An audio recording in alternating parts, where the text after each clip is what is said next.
The more I learn, the more questions I have. And I realize that I don't know nothing at all. Now, I can't be the only one, am I? So, it's like a good analogy to explain this is like a cup. A cup can fit into the ocean, but the entire ocean cannot fit into a single cup. And that's kind of like the cup is like our mind, and the ocean is truth. And the more we become aware of the truth that exists and as we are surrounded by, then the more we're able to take action. But at the same time, God is sovereign and He knows everything. And that should give some type of peace that we'll be able to trust Him. But there is still a desire for us to learn. And it should be. Because there are so many different areas that we need to apply to our lives to get us to where we want to be ultimately in life. But it requires skill set and it requires tool sets. But most of all, it also requires the right mindset. See, let's back up and talk about this mindset first. Because our mind, if you have a closed mind, you can't teach anything. You can't fit anything into a closed mind. A mind that is closed is a know-it-all. And I don't know about you, but I hate know-it-alls. They just think they know everything and they just like so overly confident that you be waiting for them to fail. And that's not a good spot to be at, but I mean, you just be like, you don't want nothing to do with them. Because every time you try to tell them something, they don't want to hear it. And so they isolate themselves. And you just let them believe what they want to believe, but you go over here and do what works. Welcome to the Wealthy Mindset Podcast. I am your host, Roberto Swift, and on this channel, we discuss business, finance, personal and spiritual development from a biblical lens. And your life, my life, is a gift, and we're glad you're here. What we're consuming has a direct effect on the people that we are going to ultimately become. It's not like we just wake up one day and all of a sudden you are a dentist, or you wake up one day and all of a sudden you're an accountant. It don't work like that. There's always a process. You know, we always are trying to better ourselves because we want our lives to get better, not worse. I mean, if your life is getting worse over time, then obviously something ain't going right and you ain't doing something right. Because we do have free will and we do have a choice that we can make. Now, it's safe to say that when it comes to free will, you're either free from one thing, but you're bound to another thing. And so if you're bound to something, that means you're free from the other thing. It's like a horse. And you take a horse, you put that horse into a barn. Well, that horse can't really move that much around. It's maybe free to sit or stand, but it still is inside of a barn. But you take that horse and you put that horse onto a track. Now that track allows that horse to move around even more, so it has more freedom. But there's always barriers. And so are we growing or are we decaying? And that really depends on what you're consuming. Our 33rd president, Harry Truman, said, "Not all readers are leaders, but all leaders are readers." Now, this can be a paperback book, this can be an audio book, or this can even be a Kindle book. But the point is, leaders absorb information. They are constantly trying to make themselves aware of what's going on, of information that is relevant to them. It's not just randomly consuming content. When you randomly consume content, you just get paralyzed in what they call doom scrolling, where you just entertaining, and there's just nothing there. You just going, and you're just never stopping. But when you take intentionality behind what you're doing, all of a sudden, you're going to try to remove all the distractions so you can achieve your goal. Because everyone should have some goal, a vision, a dream, an idea that they want to materialize and manifest.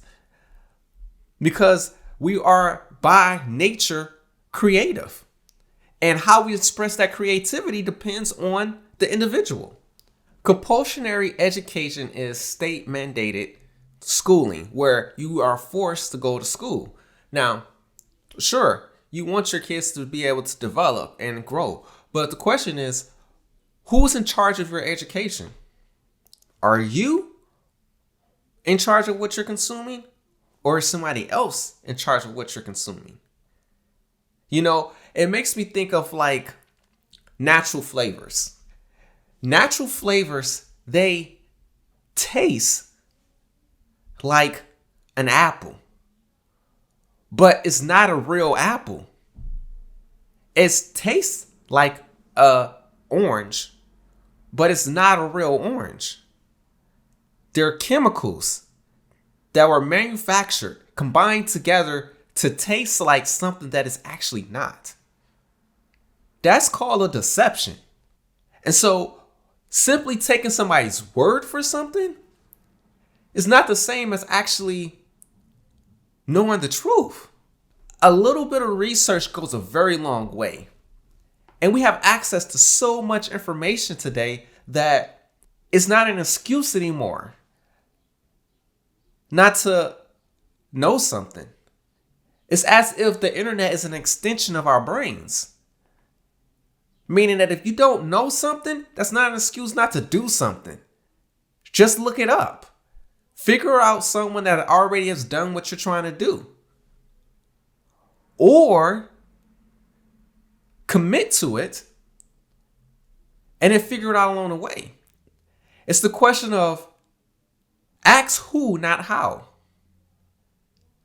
Because with the internet now, you can pretty much find the who, and then a how will come along the way. Because technology has made things a lot more easier versus a couple years ago, versus 30 years ago, which is a good thing. You know, if you think it's a good thing, make sure you put that in the comments. But we're just having a conversation, right? But our habits that we create over time, if we are not intentional about removing the bad ones and keeping the good ones, taking an artillery, doing an audit of our lives on a consistent basis, how do you know if you're progressing or digressing from what you ultimately want? We have to allow ourselves to be self-aware. You know, personal development is so instrumental in our lives that it's not something that we can be passive about. Because being passive is a risk. Because by not taking any action, you are taking an action. But there's always a sequence into how stuff should be done. There was a sequence on how God created the heavens and the earth. There are systems that are in place for a reason. And so when we take our minds and we allow ourselves to absorb truth, it allows us to take actions that we could otherwise wouldn't be able to take. Our lives are expiring and there's a limit. And here's the thing. I could be gone today. I could be gone 3 weeks from now. I could be gone 30 years from now. But the point is that we know for sure that our days on this earth is getting shorter and shorter. And the longer we don't take action towards the desires of our dreams and the desires of the thing that God put in us, when we don't take action on those things, that means there's going to be less time later to enjoy them, to less time later to actually pursue them. It's like trying to run on a treadmill versus running on a track. You may both burn calories both ways, but you got to remember when you're on that treadmill, you're still in the same spot. And so perspective is very critical to making any progress.